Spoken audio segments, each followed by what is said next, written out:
tous, j'espère que vous allez tous bien et que vous passez un agréable mardi. On va débuter le live donc avec Laura Chierco. Aujourd'hui, on va parler d'hypnose.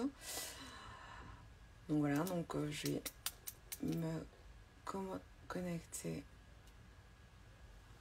à Laura.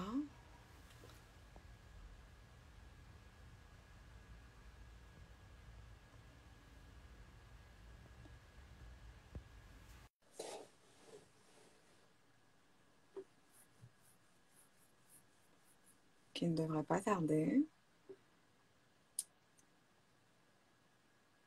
Bon, j'espère que tout le monde va bien, hein.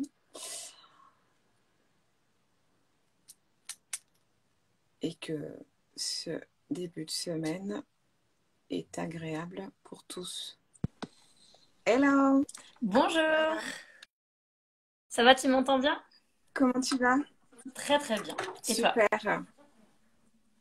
Très bien. Alors, je te laisse te présenter, nous dire ce que tu fais, qui tu es. Ça marche avec grand plaisir. Déjà, merci pour l'invitation, Dina. C'est très gentil de ta part. Avec plaisir, Laura. Du coup, je m'appelle Laura. Je suis hypnothérapeute, ancienne infirmière et je travaille du coup depuis 4 ans en tant que hypnothérapeute dans le 18e à Paris. Donc, j'organise en plus des consultations individuelles, des formations à l'auto-hypnose. Et puis voilà, je propose aussi des méditations et des guidances aussi également avec des oracles. Voilà. Ok, ah ouais, donc ça fait pas mal de choses. Donc du coup, on va parler de ce qui nous intéresse aujourd'hui. Bien sûr. Qu'est-ce que l'hypnose?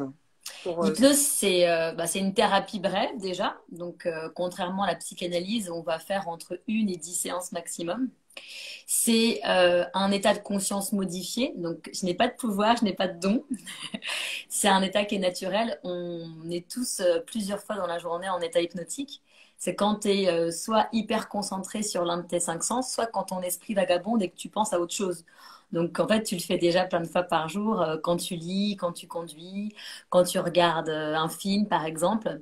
On est du coup dans cet état de conscience modifié. Donc, l'hypnose, c'est un outil qui va permettre d'accéder à cet état, parce qu'en fait, cet état va être plus sujet à recevoir les suggestions. Donc, ça met de côté, on va dire, le conscient pour accéder à notre inconscient. D'accord. Et notre inconscient, en fait, c'est comme un immense supermarché où à l'intérieur duquel il y a toutes les ressources dont on a besoin pour atteindre l'objectif. Donc, c'est vraiment un état c'est un état actif, c'est pas un état de relaxation, même si on peut être relaxé après une séance, c'est vraiment un état actif parce que on va aller supprimer des anciens programmes et y remettre à la place de nouveaux programmes. C'est un état aussi qui est personnel parce que chacun ressent des sensations qui lui sont propres. Il y en a qui ont l'impression de partir très loin dans le cosmos, et puis il y en a qui ont l'impression qu'il se passe pas grand-chose. Et en effet, parce que c'est quelque chose de normal qu'on vit déjà tous les jours. Ok. Après, c'est aussi un état d'apprentissage parce qu'on va apprendre à voir les choses différemment. Donc, on va en quelque sorte changer notre paire de lunettes. Donc, c'est un outil où on va changer sa perception. Voilà, on change d'angle de vue. C'est aussi euh, un état, comment dire, d'auto-hypnose parce que c'est la capacité de chacun à être dans cet état. Comme je disais, j'ai pas de don, j'ai pas de pouvoir. Donc en fait, même si on est accompagné par un thérapeute, c'est comme de l'auto-hypnose guidée. C'est bien la personne qui vient me voir qui va chercher ses propres ressources et qui va atteindre son objectif, même si c'est moi qui l'accompagne. Ok. En gros, de manière générale, hein. Grosso modo, mais c'est Grosso très modo. bien, puisque tu arrives à un petit peu, comment te dire, enfin, bien expliquer simplement ce que c'est. Donc, et finalement, c'est recommandé. Pourquoi? Tu vois, pourquoi on va voir un Bah, hypnothérapeute? En fait, comme je dis, comme tout, comme ça dépend de tes ressources et ça dépend du coup de toi, en fait, tous les objectifs qui dépendent de toi. Donc, ça veut dire que ça peut être quelqu'un qui vient pour mieux dormir, ça peut être quelqu'un qui vient parce qu'elle est stressée, parce qu'elle est angoissée, ça peut être quelqu'un qui vient parce qu'elle a des pulsions alimentaires, des troubles alimentaires, ça peut être quelqu'un qui vient parce qu'elle a un manque d'estime d'elle, un manque de confiance. En fait, tout est possible tant que ça dépend d'elle, en fait. Donc, en gros, si quelqu'un vient me voir et qu'elle me dit, je voudrais que mon copain soit plus sympa avec moi, c'est pas possible. Mais par contre, j'aimerais réussir à être plus cool quand j'ai des reproches peut-être de mon copain. Là, oui, c'est possible. Ok. Donc voilà, tout ce qui dépend de soi. Donc voilà, on peut aller de la simple, enfin de la simple, il n'y a pas de simple, mais bon, je vais dire peut-être reconversion professionnelle, trouver la motivation, comme passer par des peurs, aller jusqu'aux phobies. Ça peut être, ça peut être des traumatismes, ça peut être, enfin, voilà, ça va vraiment de tout en fait, hein. D'accord. Et finalement, c'est accessible à tout le monde? Oui, complètement. C'est-à-dire que comme c'est un état naturel, un état qu'on vit tous les jours, c'est un outil qui du coup reste naturel, donc qui est accessible pour tout le monde. Moi, je me suis aussi spécialisée pour les enfants, donc je reçois des enfants. Donc c'est un vrai travail où on va travailler à la fois avec l'enfant et le ou les parents, parce que forcément il y a des liens. Mais bien sûr que c'est accessible pour tout le monde à partir du moment où on est d'accord, à partir du moment où on a envie, où on a compris que on a notre part de responsabilité et on est d'accord pour s'engager et pour travailler. C'est intéressant ce que tu dis parce qu'en fait, souvent, il y a des gens, et même moi, hein, la première, qui pensent ne pas être suggestibles à l'hypnose. Ah oui, ça j'adore. Du coup, Beaucoup de gens me disent ça. Vous savez, vous n'allez pas réussir. Je suis pas du réceptive. coup, C'est faux voilà, pour ça. les maniaques du contrôle, qu'est-ce Alors, que tu recommandes? c'est très intéressant ce que tu dis. C'est-à-dire que beaucoup de gens pensent en effet qu'elles ne sont pas réceptives. Donc déjà, c'est une croyance limitante parce qu'elles vont se dire peut-être ça ne marchera pas avec moi, alors que bien sûr que si, parce qu'elles le font déjà. Déjà, elles le font.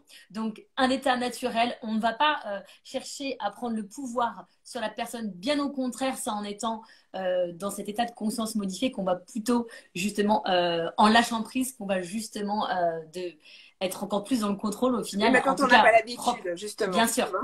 Bah, en fait, il faut tomber sur la bonne personne. C'est-à-dire que le thérapeute, c'est son travail, du coup, de se rendre compte que la personne est dans le contrôle. Donc, au lieu de lui dire, bah, arrêtez de contrôler et lâcher prise, ça va pas l'aider, en fait. Justement, plus le thérapeute va lui dire, bah, continuez à résister, continuez à ne pas aller dans cet état de lâcher prise, et bah, du coup, ça va lui permettre d'y aller. Donc, le thérapeute, il va être dans l'observation, en fait, déjà s'il y a une résistance ou pas, pour justement accueillir et accepter, c'est aussi du coup un signe, c'est en fait une information qui est importante pour le sujet et pour le thérapeute, parce que du coup, ça montre que cette personne, elle est bah, dans le contrôle, j'imagine, pas que pour la séance, mais pour Oui, autre bien chose, donc sûr. c'est du coup une super information. Au lieu de vouloir justement la supprimer, cette sensation de vouloir contrôler, ben on va plutôt l'accueillir et aller voir qu'est-ce qu'elle a besoin pour pouvoir lâcher prise. Ensuite, le thérapeute, il doit aussi prendre le temps de connaître quel est le canal prédominant de la personne. Est-ce qu'elle est plutôt visuelle, auditive, kinesthésie, donc c'est le toucher, plutôt au niveau des goûts, de l'odorat. Et en fonction de tout ça, bah, la personne, le thérapeute va pouvoir trouver justement le meilleur chemin pour la personne. D'accord. Et ensuite, ce qui va être important, en tout cas moi c'est comme ça que je fonctionne, je fais toujours une première séance où je vais du coup prendre le temps de connaître la personne, de connaître son état présent, de connaître son état désiré, donc son objectif, connaître justement bah, à travers cette première séance finalement quelles sont ses résistances ou pas et quel est son canal prédominant. Et du coup, cette première séance où je ne fais pas de l'hypnose, je fais de l'hypnose conversationnelle du coup, elle est pour moi hyper importante parce qu'elle va créer du coup un lien et elle va créer une confiance en fait qui est nécessaire pour la suite. Donc, en fait, ce que tu préconises, c'est de continuer. Voilà, ne pas Ah rester bah sur bien sûr. la Ah bah première bien sûr. appréhension. Mais il y en a plein hein, qui sont venus me voir et qui m'ont dit j'ai déjà fait des séances et ça n'a pas fonctionné avant. Encore une fois, est-ce que ça n'a pas fonctionné parce que le thérapeute n'a pas trouvé le bon chemin ou est-ce que ça n'a pas fonctionné parce que la personne qui consultait n'avait pas envie que ça fonctionne? Donc Ok, encore une fois, voilà, il y a pas de bonne ou de mauvaise façon, il n'y a que des bonnes façons de faire. L'idée c'est d'intégrer et d'accepter toutes les informations que le patient, le client nous donne en fait. très bien. Et du coup, le reste, que ça fonctionne à distance. Oui, bien sûr, heureusement, parce que comme je disais, j'ai pas de don, j'ai pas de pouvoir, je donne rien. La capacité à aller dans l'état hypnotique, c'est à travers soit des métaphores, soit des visualisations, parce que je pense que tu sais que le cerveau ne fait pas la différence entre ce qu'il imagine et ce qui est réel. Donc, qu'on imagine à distance ou qu'on imagine face à face, ça change rien. Et c'est aussi à travers l'art du langage. L'hypnose, c'est vraiment ça, c'est l'art du langage. Donc, que je parle à distance ou que je parle à côté de la personne, c'est la même chose. Donc, moi, ce que je préconise quand même, c'est des écouteurs pour que vraiment ma voix soit bien réceptionnée du coup par l'inconscient et d'être dans un endroit où c'est calme, un endroit où on se sent bien, où on est en sécurité pour que la personne soit déjà détendue et s'autoriser du coup à lâcher prise. Mais bien sûr, c'est aussi efficace qu'en cabinet. Tout à fait. Après, il y en a qui ont envie de rencontrer la personne, il y en a qui ne peuvent pas avoir un moment calme chez elles d'une heure. Donc, encore une fois, ça c'est chacun a ses critères et c'est intéressant également d'écouter. Enfin, c'est pas intéressant, c'est important de se respecter et de respecter du coup nos besoins. Et du coup, à distance, justement, donc même créer un cocon, un espace dans lequel on sera préparé et disponible en fait à... Tout à fait. Ben oui, bien sûr, c'est ce que j'explique souvent, c'est qu'il y a par exemple des personnes qui me suivent, mais elles ont trois enfants, trois chiens, trois chats. J'exagère bien sûr, hein. Donc c'est difficile pour elles d'avoir un espace où elles puissent se sentir libres, en tout cas de parler, de s'exprimer. Elles ont peur que quelqu'un les écoute. Donc soit c'est pas possible. Dans ce cas, c'est beaucoup mieux de se déplacer. Mais si elles ont une heure de disponibilité, il y en a qui préfèrent même faire des séances à distance parce que elles sont tranquillement installées sur leur canapé ou dans leur lit. Elles peuvent tout de suite après, soit s'endormir si elles sont dans un état de détente, soit tout de suite s'autoriser peut-être à pleurer ou à s'exprimer qu'elles ne pourraient peut-être pas si elles devaient prendre le métro ou reprendre la route. Donc il y a bien sûr des bénéfices, hein. Des personnes qui sont par exemple agoraphobes ou qui ont peur de se déplacer, déjà c'est compliqué pour elles de venir jusqu'au cabinet. Ouais. Donc c'est aussi une solution, une alternative qui peut être très intéressante. Donc pour moi, il n'y a pas une meilleure façon de se faire. Encore une fois, c'est du cas par cas et c'est chacun retrouve son compte en fait, hein. Très bien. Et du coup, donc on vit une période dépressiogène et une période particulièrement anxiogène. Bien sûr, En quoi et comment l'hypnose peut aider chacun justement à faire face là en ce moment? Tout dépend de quelle est la cause, encore une fois, de l'anxiété qui est cachée derrière, même si c'est le confinement qui a révélé cette angoisse. Est-ce qu'il n'y a pas eu un trauma avant? Est-ce que c'est pas une blessure qui n'a pas été réparée? Donc déjà, connaître un peu, si c'est possible, la cause. Quels sont les signes de la personne? On va pas forcément réagir de la même manière vis-à-vis du confinement, donc ne pas avoir les mêmes symptômes face à l'anxiété ou au stress. Ça, c'est un premier temps. Deux, d'accepter, c'est-à-dire que, encore une fois, au lieu de voir l'anxiété comme un ennemi ou comme quelque chose avec lequel il faudrait lutter, non. L'idée, c'est tout le contraire. C'est de se dire, cette anxiété, elle a un message pour moi. Elle a quelque chose à me dire. Elle veut me protéger de quoi? Donc, c'est plutôt d'accueillir et d'accepter tout ça. Et puis après, l'hypnose permet d'aller nettoyer la plaie au lieu de poser un pansement. Donne aussi donc des outils d'auto-hypnose à faire à la maison pour pouvoir être un peu plus autonome. Mais Et vraiment, pendant combien de temps, tu vois, tu recommanderais de se mettre en situation d'auto-hypnose justement pour en tirer les même bienfaits? 5 minutes, hein, ça peut suffire. Il y a vraiment pas de timing. Si c'est juste, je veux récupérer un état, juste en 5 minutes, ça peut suffire. Si je veux faire un vrai travail de fond, là oui, j'ai besoin d'être accompagnée et de faire des séances un peu plus profondes parce que c'est un vrai travail. Mais si l'idée c'est juste d'aller ressentir et de se connecter à un état de bien-être, en 5 minutes, c'est suffisant. Ok. On peut déjà, des fois, on écoute une musique qui dure 2 minutes et on se sent déjà mieux. Ouais, Donc c'est la même chose, hein. parfait. Est-ce que toi, tu recommandes un exercice en ce moment à faire justement pour un petit peu réduire, atténuer le stress? Et il y en aurait plein. Donc, c'est dur de choisir, mais déjà, l'état hypnotique, comme je disais, c'est d'être soit dans l'hyperconcentration, soit d'être ailleurs. Moi, ce que je pense qui pourrait être déjà bénéfique, c'est euh, tout simplement. J'ai du mal à choisir un parce que j'ai deux préférés. Mais tout simplement, parfois, juste de fermer les yeux et d'être dans l'instant présent, justement, de faire ce qu'on appelle une spirale d'essence. C'est un exercice d'auto-hypnose. C'est d'aller balayer les 5 sens qu'il y a tout de suite maintenant, à l'instant T. Qu'est-ce que je peux sentir comme odeur tout de suite? Qu'est-ce que je peux voir? Même si j'ai les yeux fermés, je peux voir à travers la lumière ou je peux imaginer quelque chose ou je peux faire les yeux ouverts. Qu'est-ce que je peux entendre, qu'est-ce que je peux voir, qu'est-ce que je peux sentir, voilà. De balayer les 5 sens. Est-ce que j'ai un goût, est-ce que j'ai une température, est-ce que je sens mon col roulé sur mon cou. Donc c'est vraiment, c'est de l'hypnose utilisationnelle, c'est ce que faisait beaucoup Milton Erickson, c'est le père fondateur de l'hypnose. J'utilise tout de suite mes 5 sens. Ça me ramène immédiatement dans mon corps parce que mon corps sait pour généraliser les cinq sens. Donc, ça me ramène dans mon corps et ça permet d'être dans l'instant présent. Parce que l'angoisse, qu'est-ce que c'est? C'est une projection vers le futur. On va avoir des pensées, un film catastrophique de ce qui pourrait arriver.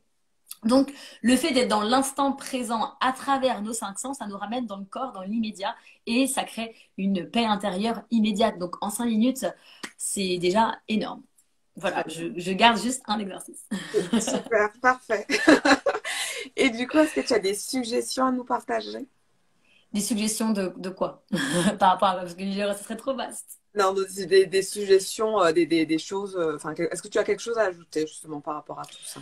À ajouter? Tu Non, vois, je par pense rapport que... aussi à la représentation qu'on peut, voilà, on n'a pas abordé à la représentation qu'on peut se faire aussi de l'hypnose, parce que bon, on a Bien voilà, sûr. l'hypnose D'accord, spectacle et voilà. ça marche. Donc ça, je pense que ce serait Hmm. intéressant aussi. Bah, ce qui est important de savoir, c'est que bien sûr, il y a l'hypnose de spectacle qu'on voit donc du coup à la télé qui est spectaculaire, qui est une technique différente de l'hypnose thérapeutique.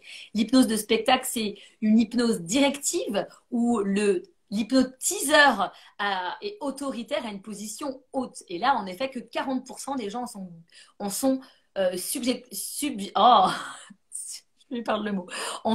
Peuvent être réceptifs. Voilà, je vais réussir. Parce que ce n'est pas naturel pour le coup. Alors que l'hypnose thérapeutique, c'est un peu différent, voire beaucoup différent. C'est que là, le thérapeute est en position basse. C'est pas moi qui est autoritaire. C'est une hypnose permissive. On propose, on permet. Et du coup, on y va graduellement. On n'y va pas d'un coup, on y va graduellement. Et on reste dans un état qui est naturel. Voilà pourquoi 100% des personnes en sont réceptives. Donc, c'est vraiment deux choses différentes. Donc, c'est Donc tu vrai dirais que qu'on est plus suggestible à l'hypnose avec un hypnothérapeute, c'est ça? par Que rapport à quoi? l'hypnose, que la position hypnose spectacle. Ah bah oui, c'est Voilà, sûr. voilà. Ok. Ah bah l'hypnose thérapeutique, c'est 100%. On est tous réceptifs puisque c'est un état naturel. Alors que l'hypnose de spectacle, ce n'est pas un état qui est complètement naturel. On D'accord. va forcer quelque chose. Donc, forcément, on n'est pas tous réceptifs. Après, voilà, comme je le disais, il y a forcément, on a des a priori, on a des informations qui sont erronées sur l'hypnothérapie. La meilleure des choses, c'est de tester en fait, parce que moi, j'ai beau vous en parler, je cherche pas ni à convaincre, ni à, ni à vous donner une idée. Elle resterait de toute façon mentale. L'idée, c'est que ça redescende dans le corps et que ça soit vécu corporellement pour que, ah oui, je vois bien que l'hypnose thérapeutique, c'est bienveillant. Je vois bien que c'est naturel et je vois bien que c'est moi qui fais les choses. La meilleure des choses, c'est de tester de toute façon. D'accord, donc expérimenter. Bien sûr, si on en a besoin, encore une fois. Oui, bien Après, je sûr. pense qu'on en a tous besoin pour n'importe quoi, que ce soit voilà, pour l'anxiété en ce moment, pour la créativité, pour le respect de soi, pour plein de choses, bien sûr. Mais encore une fois, il n'y a pas un meilleur outil. Moi, bien sûr, l'outil que j'utilise, c'est l'hypnose. Mais il y a plein d'autres outils qui sont très bénéfiques. Donc, chaque personne va être plus sensible à un outil, la sophro, la méditation. Chacun peut trouver ce qui lui plaît, en fait. Très bien. Ben, Voilà, voilà. je te remercie pour toutes ces informations et de nous Ben, avoir merci à toi permis pour cette invitation. d'en savoir un peu plus sur l'hypnose thérapeutique. Bon, j'espère avoir répondu à tes questions déjà et puis avoir C'est très répondu bien, Laura. aux autres. C'est vrai? Tu Bon, bah, étais tant mieux. parfaite. Super. Bah, merci à toi Et je beaucoup te pour... souhaite de passer une très belle journée. Je te dis à bientôt. Merci, à très bientôt avec À grand bientôt. plaisir. Au Bonne journée à revoir. toi. Ciao. Merci.